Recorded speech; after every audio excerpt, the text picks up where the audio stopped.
佢哋嘅衫全部都係真金白銀做嘅，佢哋嘅訂單已經排到咗20年之後，佢哋嘅作品參加咗海內外多個時裝周，佢哋令世界睇到廣東非遺，睇到我哋自己嘅奢侈品同藝術品。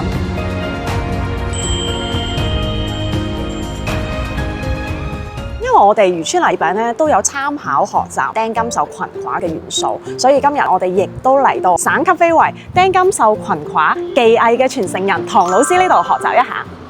Hi， 唐老師 ，Hello， 啱好又偶遇到你喺度自售緊。係啊，而家做緊客戶訂單。唐老師好多朋友啊都唔係好熟悉釘金繡裙褂，所以今日咧就想同你請教一下。好多人平時見到嘅刺繡咧，佢都係會用5顏6色嘅絲線，直接穿過布面繡成圖案㗎嘛。我哋咧多咗個步驟，就係用金線同銀線捆綁電咁嘅形式，所以我哋叫釘金繡。其實佢同機繡咧有咩嘢最唔一樣嘅？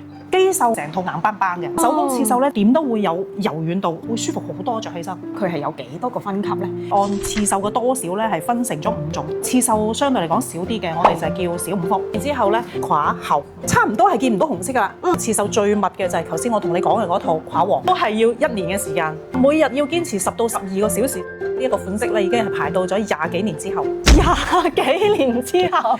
提前我哋幫佢一片一片、一張一張繡好晒先，等到將來小朋友差唔多結婚，先至再將一片一片剪裁車縫。我哋嘅釘金繡裙褂有一個形容詞咧，中國嘅奢侈品。見到呢種光澤感同埋嗰種刺繡感咧，同埋我哋新嘅一個禮餅包裝咧，真係好接近，都有融入釘金繡裙褂嘅一個元素。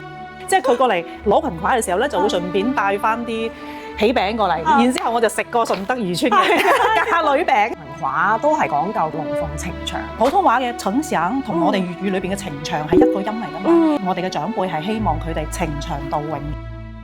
唐老師聽講你哋2樓係收埋好多無價之寶，可唔可以帶我哋參觀一下咧？好。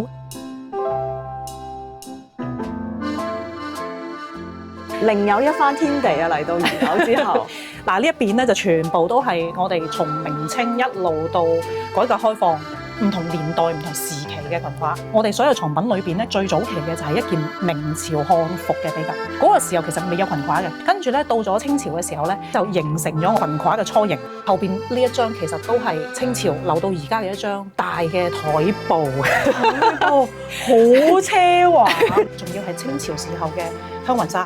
可唔可以同我即透露下幾位數？放喺旁邊嘅呢一件咧，其實就係我老公阿泰留到而家嘅一套裙褂。所有嘅都係用金銀繡出嚟嘅，包括你睇盤扣都係用銀絲織成繩，然之後先再做成盤扣嘅。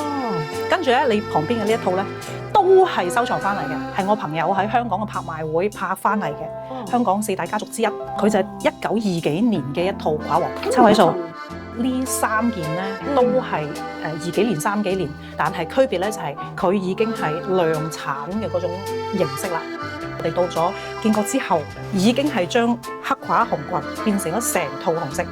我又想了解一下唐老師喺你嘅眾多作品裏邊，你最得意嘅係邊一套作品咧？藍色嘅呢件，我哋今日真係挖寶藏嘅狀態。我哋係攞住呢一套衫去參加咗個工藝美術類嘅比賽，攞咗個特別金獎。佢已經超越咗金獎嘅界限，組委會就只能夠係頒一個好特別嘅獎項，所以叫特別金獎。喺呢少少嘅20平方空間裏面，陳列緊嘅全部都係可以入博物館嘅無價之寶。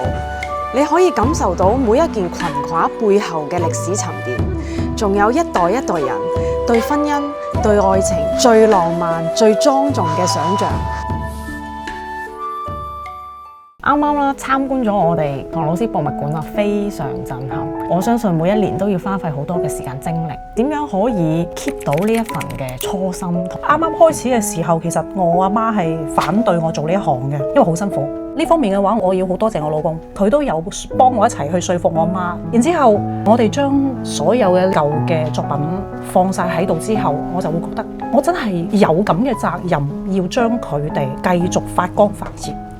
咁唐老師啱啱都有提及到啦，同鄧老師，我又好想了解一下，你哋係點樣認識嘅？講到呢一樣嘢咧，我覺得裙褂更加似係我哋兩公婆嘅紅娘。我同佢未識嘅時候，我哋兩個家族嘅長輩就已經識㗎啦，大家都係做呢行嘅世家。咁啱得咁巧咧，佢個家族係喺嗰條巷嘅篤篤。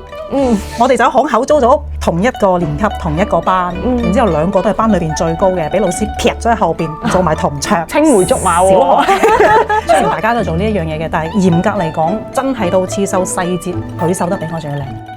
你同鄧老師啦，其實都係咁睇呢門非遺技藝未來嘅發展。其實除咗喺我哋自己本土去培養學生，我更希望佢哋係可以將呢門技藝帶去世界其他國家。中國嘅就係世界嘅，等到更加多嘅人咧都睇到我哋自己中華文化裏邊咁璀璨嘅一粒明珠，後邊咁多裙褂，我亦都希望等到未來我哋嘅博物館裏邊都會有我哋自己創新嘅款式。